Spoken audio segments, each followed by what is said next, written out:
What's going on, Hacker Valley fam? Welcome back to the show. Today, we're talking about exposures, risks, and breaches, and not just from a technical angle. In this episode, we're gonna be breaking down how modern phishing attacks bypass things that we trust, like multi-factor authentication, how phishing abuses trusted platforms, and how they ultimately land in the browser. We're gonna talk about why zero trust, human judgment, and continuous monitoring matters more than ever as attackers get faster and they get smarter. Here's what we got lined up for this episode. We're gonna start with some recent news. We're gonna look at how phishing has evolved from obvious scams to advanced tactics and highly successful attacks that blend into our everyday workflows. Then we're gonna be welcoming in our special guest for this episode, Yaamini Barathi Mohan. Yaamini was the 2024 DMA Rising Star winner. She's a cybersecurity mentor. Yaamini has spent years and years studying how phishing actually works, how it lands, how it moves end to end, and why relying on multi-factor authentication as a built-in protection can create a false sense of security for us all. After that, I'm gonna jump into a solo segment on where exposure management is heading in 2026, why the browser is becoming the critical control point for the enterprise, and how teams can balance automation with human decision-making. So if you're responsible for defending cloud environments or building the next generation of security leaders, you're in the right place. Let's roll the intro. Who says tech can't be human?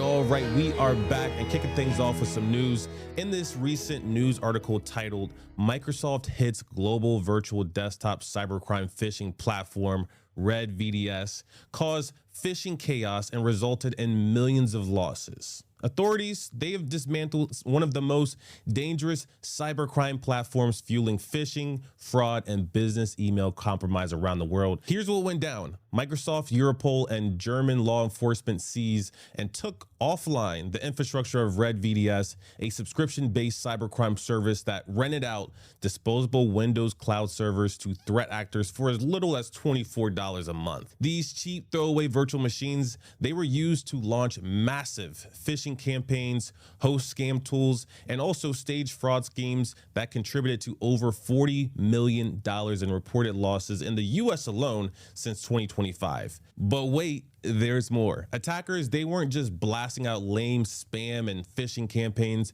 They were using generative AI. They were using voice cloning. They were using deep fake tech. And they were also using phishing content that doesn't feel like phishing content. It felt realistic. It fooled victims. It evaded detections. In some months, Red VDS powered systems sent over 1 million phishing emails to Microsoft customers alone. So what does this Red VDS story mean for someone like you and I? First, this isn't a niche hack. It's a professional. This is crime as a service.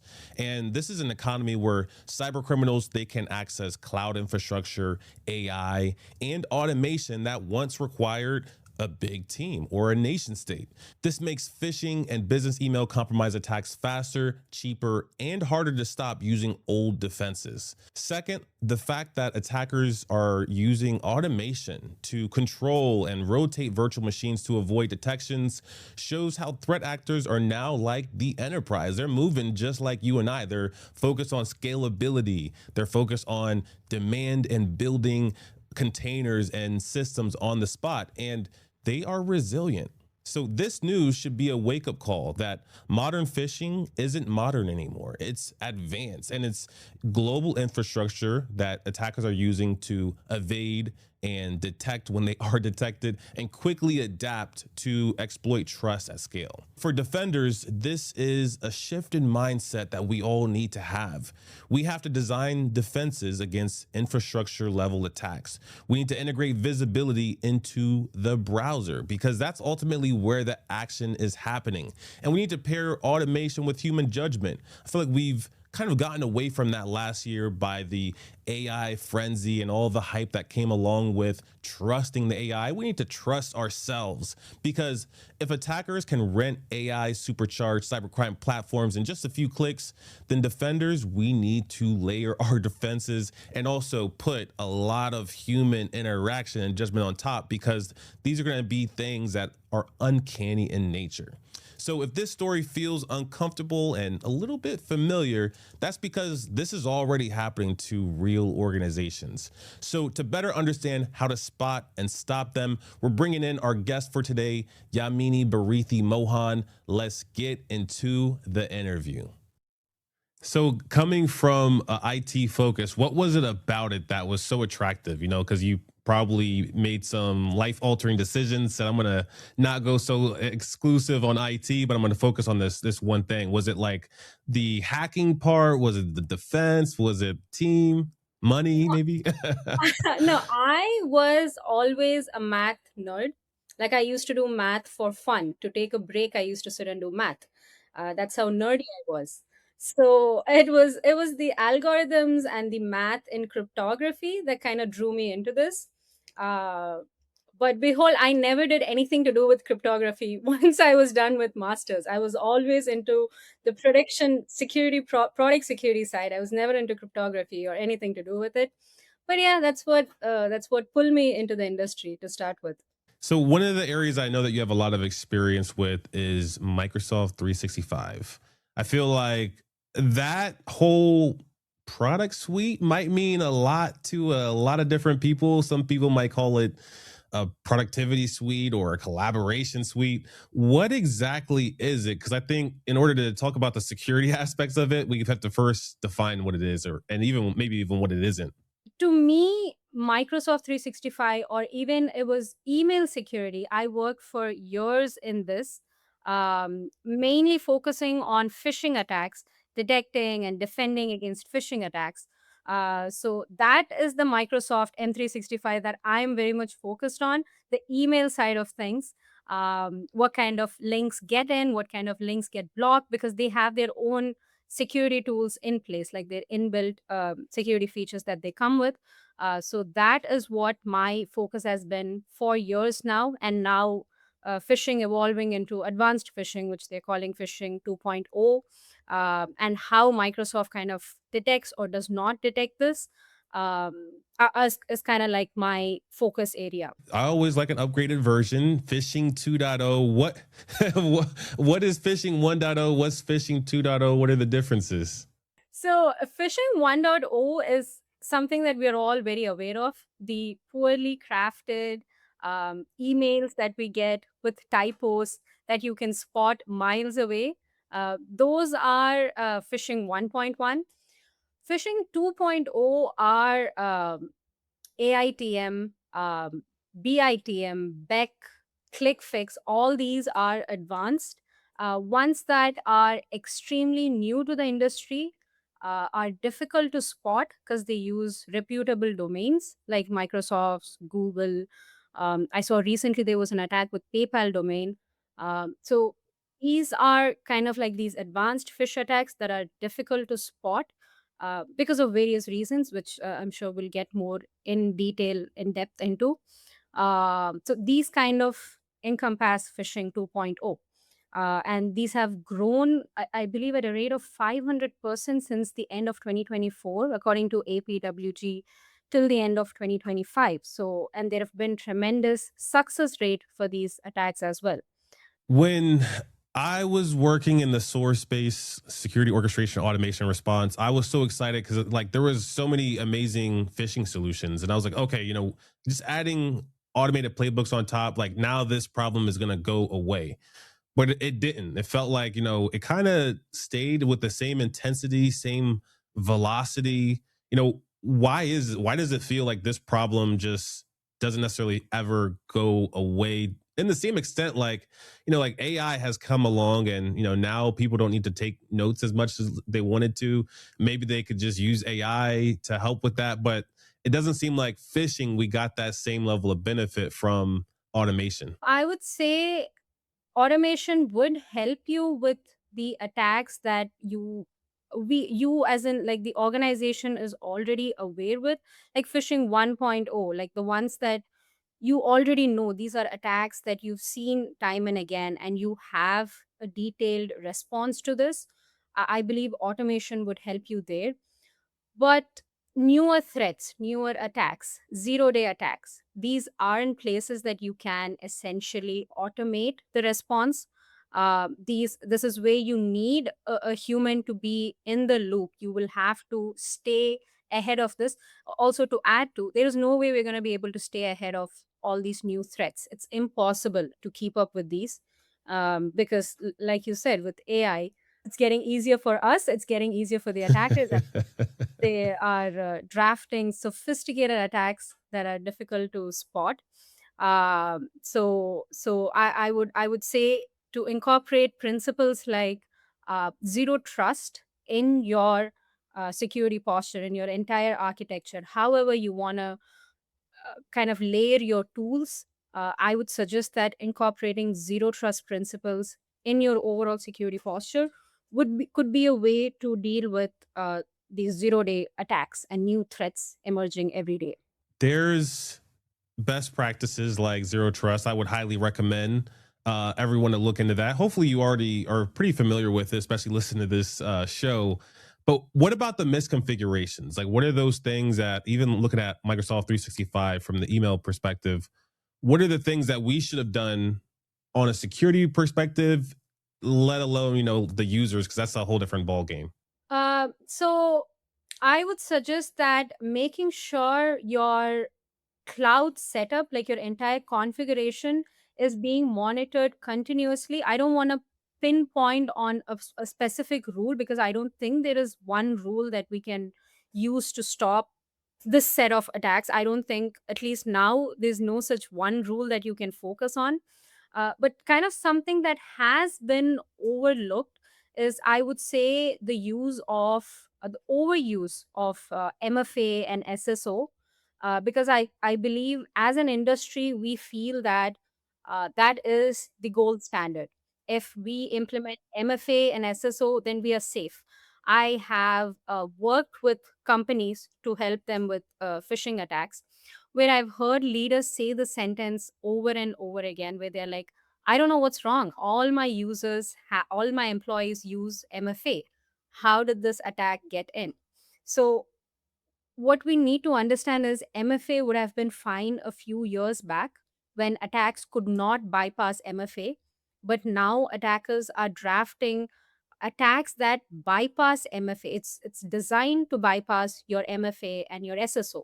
Now, if you take a clone login page attack, for instance, you the attacker not just gets your credentials, your username and password, he gets your session cookie, he gets your entire session token session, and he gets into whatever that MFA was giving way to. If it is an SSO, then whatever apps are associated with that, he has access to that entire suite of apps now. So in a way, they kind of negate the entire purpose. They become more dangerous when in place if bypassed.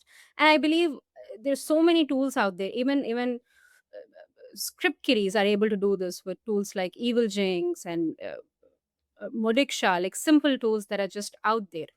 So I would say that is something that people overlook or depend too much on, MFA and SSO. I would suggest that you need to build your security structure kind of around that as well, and not completely put your entire trust on that. I remember when I worked at Intel and I was a security architect, with that title, they expect you to be able to just to come in and, be able to answer questions on the fly. They said, all right, Ron, what should happen once we click the report to phishing button? And this was years ago. This is like 2016. And my heart stopped because I was like, oh, there's so many things that should happen. But like, what is the one thing that I can do for certain? And in this case, it was send it to the SOC. Like, we had a 24/7 SOC. We could have someone look at it. But that's not the reality for everybody. Not everybody can, send something to a person and have a person look at it, especially not in today's age, because we're inundated with so much information. in 2026, you click the you click the report phishing button. Where should that go in a perfect world, looking at this year? I would still say it should go to your SOC, but I don't think the email is where we should be looking, because it's no longer just the email through which attackers are sending these phishing links. It's being sent in through so many channels now, with Teams, your Slack, LinkedIn. They're sending in the link through so many ways, and whatever the channel may be, it is always a link that opens up in the browser. So I think implementing your zero trust principles there in that layer and being able to report that to your SOC team would be the layer that we're kind of missing. In addition to email security, I'm not saying email is not where we focus. That is also a channel that should be highly monitored, but also the browser, because of attacks like click fix and consent fix, which has nothing to do with your email. So the browser should be kind of like the layer that you're monitoring, is what I feel, and that should be reported to your SOC so they can take a look at that as well. Okay, so you're saying look at it from a different perspective, not just the email. The email is context, but what you're looking at is the browser itself. Yes, yes, because that's where this phishing attack finally unfolds, and the attacks now are happening in multiple levels. So when you hop through all those levels, you end up in a browser. So if you stop it there, then you're able to overall stop the attack. There's all these different AI tools that are now in the browser. There's Comet by Perplexity, there's Claude, and they have their Claude for Chrome extension, which I love. I've been using it like a madman. And that makes me wonder, the future of all things like consumption of content. But, like looking at these AI browsers, they can look at the network traffic, they can look at the console logs. And I'm sure same for a cybersecurity company that has a Chrome extension or their own browser. Can we trust AI to, carry out the security related analysis on our behalf or even on our SOC's behalf? Like, I trust AI, but I'm not sure, if SOCs do in today's age. Like we all know, it's a double-edged sword. So if you're going to trust it, you should trust it with precautions, I would say.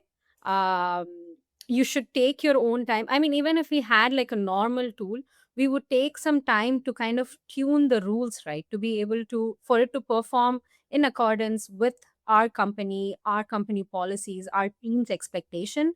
Similarly, I think you will have to kind of test the waters with whichever AI tool you're using to make sure that it is analyzing the alerts in the way you want to analyze. It's looking at the right data before you completely unleash it into the wild.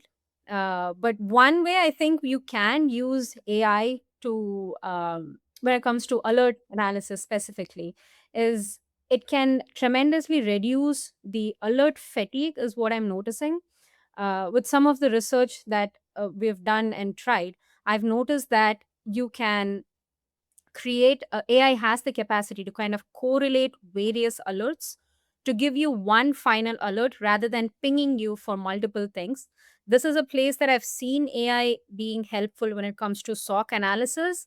But the efficiency is something people will have to try out these tools or compare them against multiple products to be able to give a final result on how and what works best, I believe. So you're saying we can't just load up Claude Code or Codex and, dash dash YOLO and Yeah, just let it loose. yeah, I don't know. I would not recommend against it, especially when I'm being recorded. I would not do that. Just kidding. I mean, we are both security practitioners. I know that there's a lot of people that do that exact thing, and you got to do what you got to do because we only have so many hours in the day. But I think best practice is you always have a level of review or audit. That's why we have this whole thing in cybersecurity called GRC. Use it whenever you can, but like every rule, every rule is broken at some point. Yeah, yeah, true, true. One of the things that I know about you is that you are a star. You're a star from the day that I met you. You won DMA Rising Star Award last year, and you also have your website. Like your website's awesome. Your LinkedIn's awesome. Like you're just building yourself up in this really amazing and spectacular way. Like is that from intention? Is that from luck? Like I would love to kind of like peel that onion back and see like, how have you been able to, achieve this status of rising star? That's very kind of you, Ron, to call me a star, but I wouldn't consider myself a star. I'm still very much, as the title says, rising. Uh, and I think there are a lot of wonderful practitioners out there in our field who are open to mentor and help upcoming professionals as well. And a lot of them are my inspirations as well. And I think I wanted to be like some of them, and that's when I started out a few years back to kind of build this profile and career. And I think it was most about passion. It is an extremely interesting field. People would think I'm being biased because this is what I work on, but I think it's extremely exciting, right? Like you see such new things happening every single day, and you just get sucked in. So I think it was part passion and part inspiration by all these wonderful practitioners out there.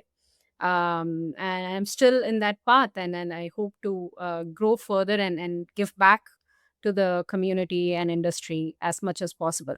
I love that. One of the things I think that you have to do as a cybersecurity practitioner, especially one of your caliber, someone that is going to be probably constantly reinventing themselves and not with the same title, not every 2, 3 years. I'm sure that in the past you've gone from junior to mid to senior very quickly, and that was the same for me in my career. And for me to do that, I had to commit to a few things. I had to commit to certifications, especially back in 2010 when I first got started. It was all about certifications. And then I had to commit to getting some great mentors, and those mentors, wow, they really lifted me up. And due to those two was like how I was my own rising star. But what were those like key moments or experiences for you that you think really helped propel you the most? I think it was when I joined VSIS, which is Women in Cybersecurity. It is a community, and we focus on empowering women in this space. So I think that is what gave me access to a plethora of opportunities. It made me aware about how, first of all, that I can go present in conferences. I think that's where it all started. I'm extremely terrified to say no to an opportunity. I mean, no matter how overworked or sleepless I am, it would shake me to the core to say no. So I will grab onto any opportunity I have. And yeah, that's what I would say. That was the turning point. Joining the Visas community. The team was telling me that there's an ask me component to WeSys. What is that about?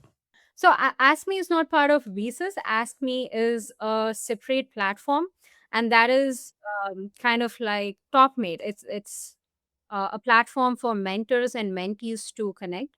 So I work with Ask Me as a mentor, and a lot of people register and they sign up, and I can connect with mentees on whatever topics they want to discuss. It's just a platform for people to be able to access me and other established professionals as well. I think that a lot of people don't value the impact of a mentor. Like a mentor can change everything, even if they're not a self-proclaimed mentor to you. Like I don't think it has to be that formal or that serious, but people forget that 15 minutes having a coffee with someone could be a mentorship session without you even going into it and planning it. And then maybe calling your parents could be a mentorship session, or lecturing, depending on how you look at it. But I think we forget that every opportunity is mentorship. What are the pieces about mentorship that make you say, I'm going to intentionally call Ron and try to pick his brain for 30 minutes? Like, what are the things that you're trying to get out of mentorship sessions? I think it's the same way that my mentees have approached it. I've had mentors throughout my career for various aspects, for various reasons. It could be that I have this issue at workplace. What are the books I should read? What are the kind of tricks I should use? You don't need to stick to just one mentor at one particular given point. um, just make sure that you get the most out of each session and that you implement it. So irrespective of how much ever you talk to somebody, unless you're going to implement these, it's not going to be useful. So yes, I think it started with my parents. My dad is in the corporate field as well. He's a HR professional. So mentorship is like next second nature to my dad. So he does that a lot. So I think that's where it started, and then it's just continued to grow and grow eventually. That is what it's all about. And I'm sure your dad probably introduced you to some people that worked in the field. Like before you can go too far, you got to speak to this person, at least one person in the field. Oh my God, yes. I think I spoke to 3 to 4 SMEs before I had to choose between cybersecurity and graphics. And he brought in experts from both the fields. So I could like sit and chat with them and then make a choice. So that's how my family works. So I just happened to follow the same path. So looking at you going into 2026 and also our audience who might be in a similar position, years of experience in cyber that want to stand out, what are some of those things that you're going to be investing in when it comes to yourself and your career to stand out better and also learn a little bit more in cybersecurity 2026? Like I mentioned, my focus is currently has been for years on detecting and stopping phishing attacks. And now with the growth of successful phishing attacks happening, I'm all the more invested in doing this. What I've noticed is the best way to stop these are is to understand how these attacks actually happen. What is the flow of sequence? What are the kind of tools that they're using? What are the kind of approaches that they're targeting? Which stack is not able to stop these attacks? What kind of stack is able to defend against this? So to have a complete understanding from the attacker's perspective, in other words, ethical hacking is, I think, the kind of like a foundation of you thinking as a defender as well. If you don't understand this top to bottom, piece by piece, it's going to be difficult for you to figure out where you need to stop this. And I think it's that sort of understanding that has enabled my research to move to the browser, to understand that you need to implement zero trust in that last mile to be able to stop this. So that's what I would recommend to anybody else looking to move to this as well, to understand the kind of attacks and to keep themselves updated on whatever progress is happening around this field, to be able to be able to figure out ways to defend this. Sound advice. By the way, anyone that's listening, don't underestimate the power of the browser. It's the last endpoint agent that is truly on every single device. So I would definitely look into that. Yaamini, thank you so much for spending some time with us. If you haven't done so already, be sure to check out Yaamini by looking at the show notes or description wherever you're listening or watching. And with that, thank you again. Big shout outs to Yaamini for jumping on the mics and sharing some insights. One thing that really stuck with me, especially around how attackers are no longer stopped by the controls that we once considered are enough. One of the biggest shifts that we're seeing is where attacks are finally unfolding. It's not that the attacks are unfolding in our email inboxes. It's that links are coming through things like Teams, Slack, LinkedIn, and many other collaboration, social media, and productivity tools. However, even though it's coming from multiple sources, it's always ending up in the same place, our browser. That means exposure management. It can't stop at scanning your inboxes or doing identity checks. If you're not watching what happens when a user clicks, then you're missing the moment where phishing turns into compromise. You're missing the moments where that action is setting in from the adversary and the attacker. This is where zero trust becomes practical, and it moves from being a theory to something that you're actually doing. So if the browser is where attacks finally succeed or fail, the next question becomes, who should be making security decisions? Machines or people? You know, automation absolutely has its place, and I am going to be the first one to tell you that you need to invest in automation, especially for known threats that we've seen over and over and over again. But Yaamini made an incredible point. Newer attacks and zero-day techniques, they still require a human in the loop.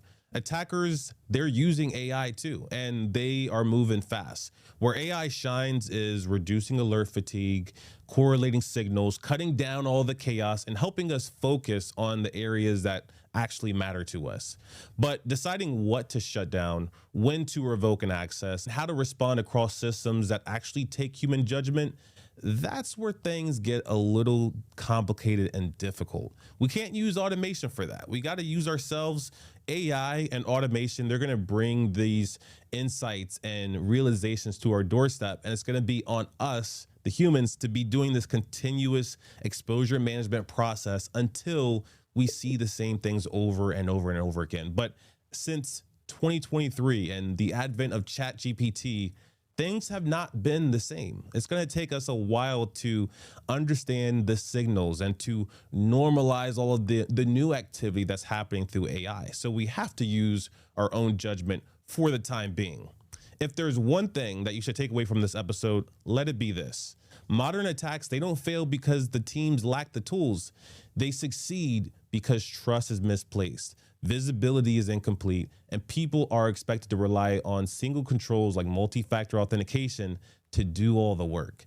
Defending against phishing means that you're understanding how attacks actually flow. You're watching things like the browser. You have some type of monitoring and control over it from a user standpoint and also your agent standpoint. Designing security with humans in mind is going to be the path and your keys to success for 2026 as we onboard more automation and AI as users into our infrastructure. A huge thanks to Yaamini Barathi Mohan for joining us and sharing her perspective, not just on how to stop attacks, but on growing the next generation of cybersecurity professionals. And thank you to all of you for tuning in. Make sure to follow Hacker Valley Studio wherever you listen to your podcast. And if this episode hit home to you, share it with someone who still thinks that phishing is only getting easier. And with that, we will see everyone next time.